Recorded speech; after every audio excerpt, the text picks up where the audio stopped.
Selamat siang, Pak. Selamat siang, Bang. Perkenalkan, nama saya Febrina Sabit Siombing dengan NIM 11323060. Di sini saya akan menjelaskan kode program tentang praktikum pengembangan aplikasi mobile week 3. Yang pertama yang saya jelaskan adalah employee dot, dot, dot. Tapi sebelum itu saya akan menjelaskan tentang properti terlebih dahulu. Jenis properti mengacu pada tipe data yang dapat disimpan dalam sebuah properti. Contohnya seperti tipe data string, integer, boolean, dan lain-lain. Seperti yang kita bisa lihat pada kelas employee ini terdiri dari tipe data integer dan string, yang dimana tingkat akses dari propertinya adalah private.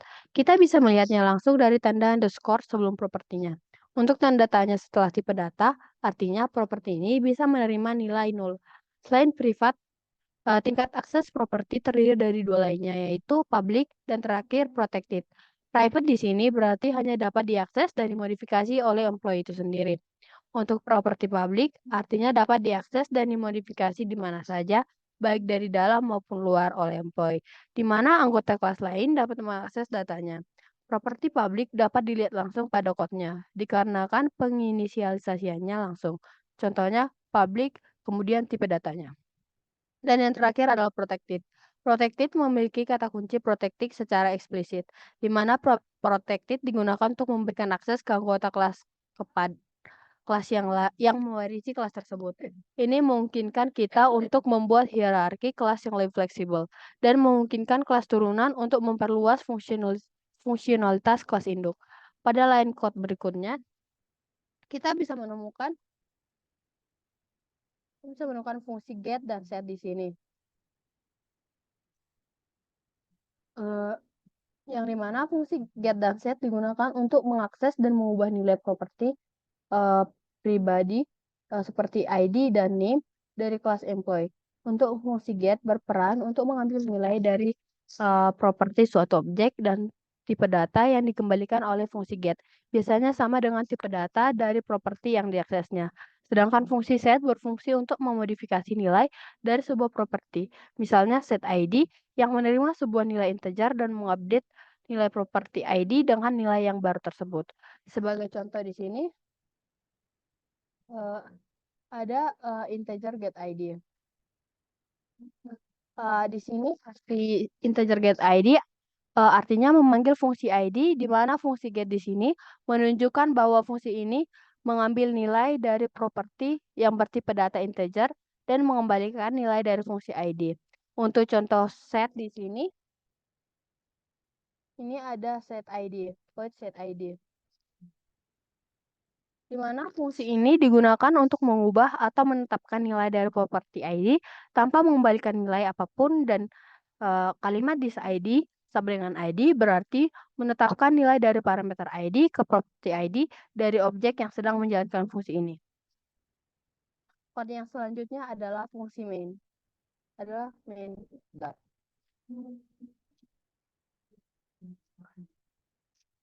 Void di sini menunjukkan bahwa fungsi main tidak mengembalikan nilai apapun, dan main adalah nama fungsi utama.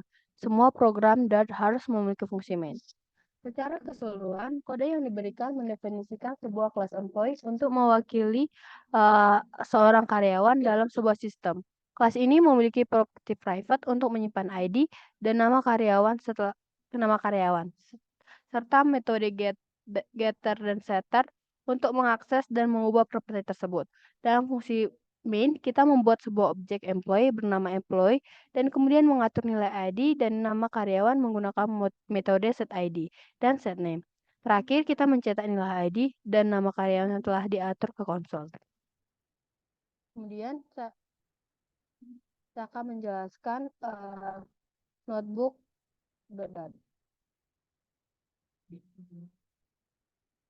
Mari kita lihat pada baris pertama kelas notebook ini mendeklarasikan bahwa kita sedang membuat sebuah kelas baru bernama notebook, di mana di dalam kelas ini kita akan mendefinisikan sifat-sifat properti dari perilaku atau metode dari sebuah notebook, di mana sifat propertiesnya adalah private, seperti yang saya jelaskan sebelumnya. Kita bisa melihatnya dari underscore sebelum propertinya. Kemudian pada baris 4 dan 6, ini adalah konstruktor.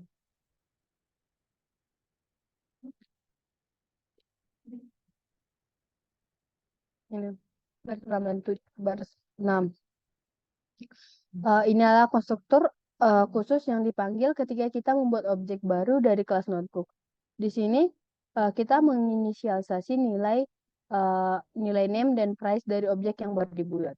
Kemudian pada line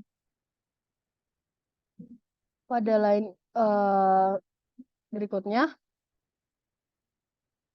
kita punya dua metode getter, get name dan get price. Metode getter digunakan untuk mendapatkan nilai dari sebuah properties. Jadi get name akan mengembalikan nilai dari name dan get price akan mengembalikan nilai dari price.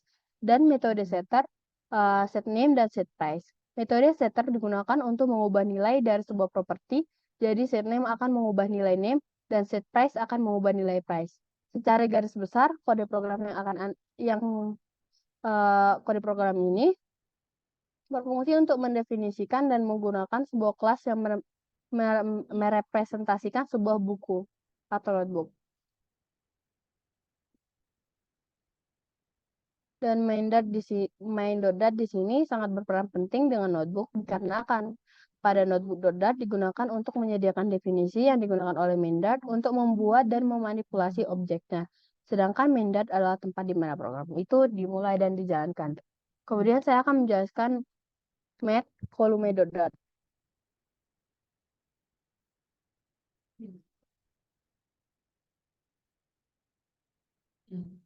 Kode DAT ini mengilustrasikan konsep pewarisan dalam pemrograman berorientasi objek.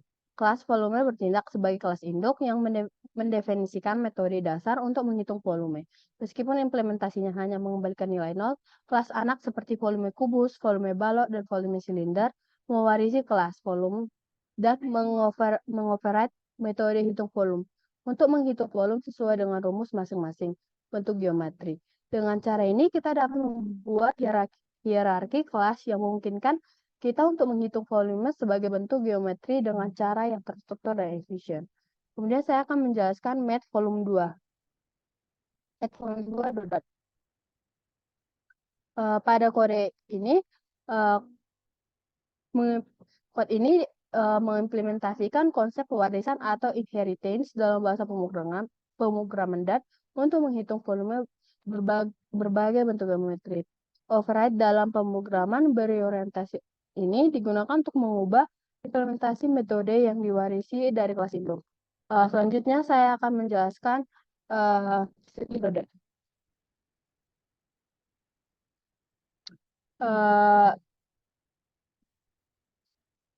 Kode ini menunjukkan bahwa kita dapat menggunakan anggota statis untuk melacak jumlah objek yang dibuat dari suatu kelas. Anggota statis berguna ketika kita ingin menyimpan informasi yang berlaku untuk seluruh kelas, bukan hanya untuk objek individual dalam kasus ini. Jumlah persegi memberikan informasi tentang berapa banyak objek persegi yang telah dibuat dalam program. Kemudian saya akan menjelaskan status pengiriman.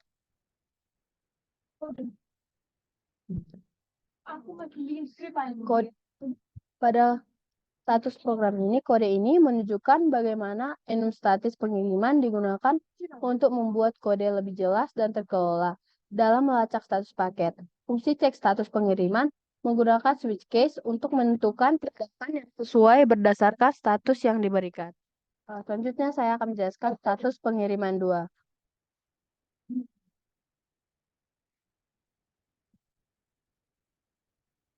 Pada kode ini didefinisikan sebuah enum atau pencacahan bernama status pengiriman dalam bahasa pemrograman DAG. Enum ini digunakan untuk merepresentasikan berbagai status yang mungkin terjadi dalam proses pengiriman suatu paket. Tipe data final string di sini, yang ini.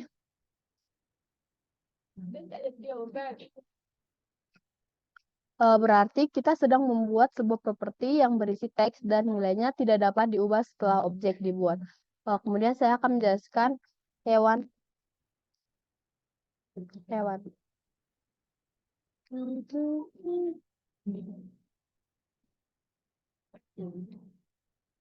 Ini. Saya akan menjelaskan hewan abstrak dot. Kode ini mendefinisikan kelas abstrak hewan dengan metode abstrak suara yang harus diimplementasikan oleh kelas turunan serta metode konkret bernapas, kelas kucing dan anjing. Kelas kucing dan anjing mengimplementasikan metode suara sesuai suara khas mereka. Dalam fungsi main instance, kucing dan anjing memanggil metode suara yang spesifik untuk setiap hewan serta metode bernapas yang diwarisi dari kelas hewan. Kemudian saya di sini akan menjelaskan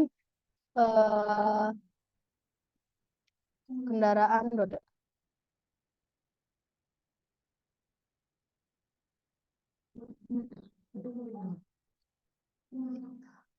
Kode ini merupakan contoh sederhana dalam bahasa Dutch yang menunjukkan penggunaan interface sebagai kelas biasa. Kelas kendaraan berfungsi sebagai interface yang mendefinisikan dua metode maju dan mundur. Tanpa implementasi kelas mobil dan sepeda, mengimplementasikan interface dan memberikan implementasi konkret untuk kedua metode tersebut.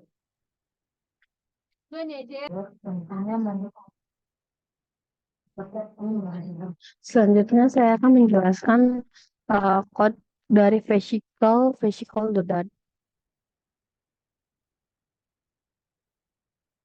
Kelas vehicle di sini berfungsi sebagai blueprint atau interface yang mendefinisikan dua metode, yaitu start dan stop.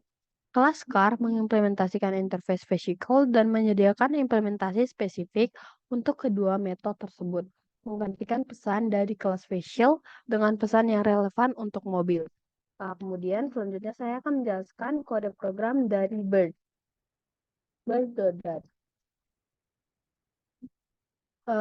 Kode program ini menunjukkan penggunaan mixin di mana mixin flyable dan walkable mendefinisikan metode fly dan walk yang dapat ditambahkan ke kelas apapun. Kelas Bird menggunakan mixin tersebut dengan kata kunci with sehingga memiliki akses ke metode fly dan walk tanpa perlu mendefinisikan sendiri. Selain itu, kelas Bird juga memiliki metode chip yang merupakan metode spesifik untuk kelas ini.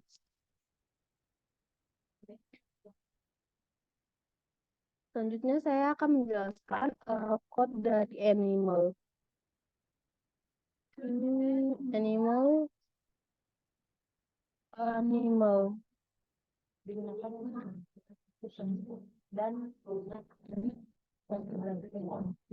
animal.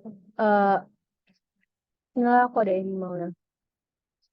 Kode ini menggunakan konsep private constructor dan factory constructor, di mana private constructor animal internal adalah konstruktor yang diberi akses terbatas karena diawali dengan garis bawah atau underscore sehingga hanya dapat digunakan di dalam kelas animal itu sendiri, tidak dari luar kelas.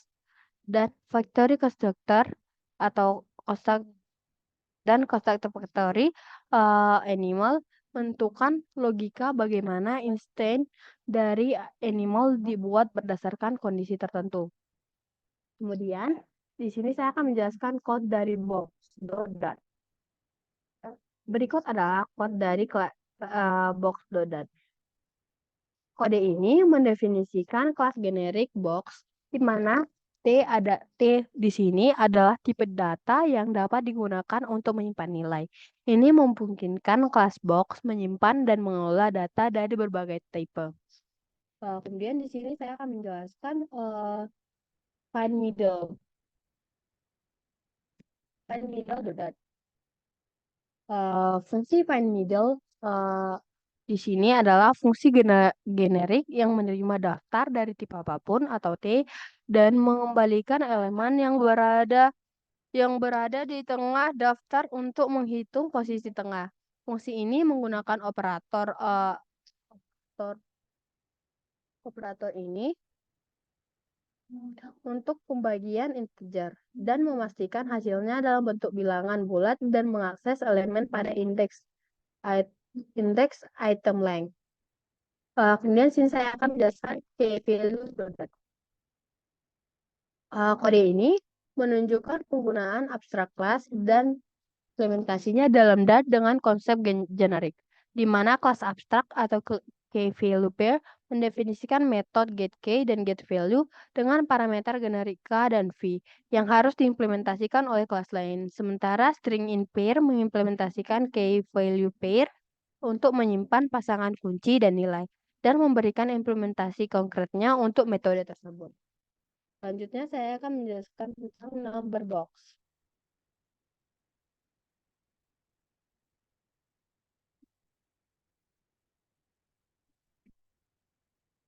Kode number box ini mendefinisikan kelas generik number box TX6 yang dirancang untuk menyimpan angka yang dimana tipe T artinya variabel tersebut dapat menyimpan nilai dari tipe T atau 0. Selanjutnya saya akan menjelaskan kode dari fetch data dan.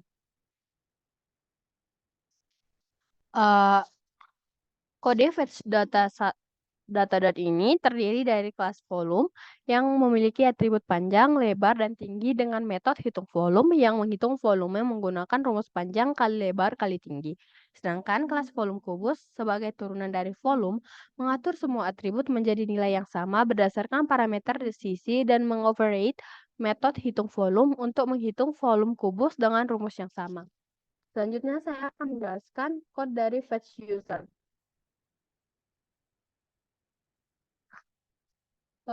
Kode program fetch user ini menggunakan asynchronous programming di DAT untuk menangani operasi yang memerlukan waktu seperti pengambilan data dari jaringan, di mana fungsi fetch user order mengembalikan future dan menstimulasikan penundaan jaringan selama 2 detik dengan await future delay atau duration second to.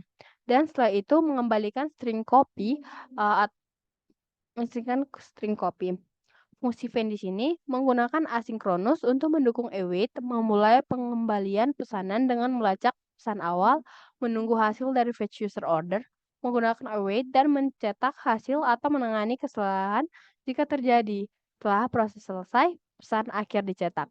Kemudian di sini saya akan menjelaskan kode dari consistem. Constraint. Kode program ini mendefinisikan dan menggunakan stream di DAT untuk menghasilkan aliran data secara bertahap, di mana count stream in max berfungsi untuk mengembalikan stream dan menggunakan asynchronous generator atau asynchronous untuk menghasilkan nilai secara bertahap di dalam loop for. Fungsi menunggu selama 1 detik atau await future delay atau duration sebelum mengirim nilai I dengan yield ini terus akan dilakukan hingga mencapai nilai max. Kemudian di sini akan saya menjelaskan fetch data kedua. Pada fetch data 2 ini, kode programnya digunakan untuk future dan stream bidat untuk menangani operasi asinkron dan aliran data secara bertahap, di mana fungsi fetch data mengembalikan future void dan menstimulasikan operasi asinkron dengan penundaan 2 detik menggunakan await future delay. Setelah itu mencetak pesan data berhasil diambil. Sementara itu fungsi get message di sini untuk mengembalikan string dan menggunakan asynchronous generator untuk menghasilkan pesan secara bertahap dengan penundaan 1 detik di antara setiap pesan dan menghasilkan 3 pesan secara berurutan, yaitu pesan 1, pesan 2, pesan 3. Sekian penjelasan saya, Pak. Terima kasih.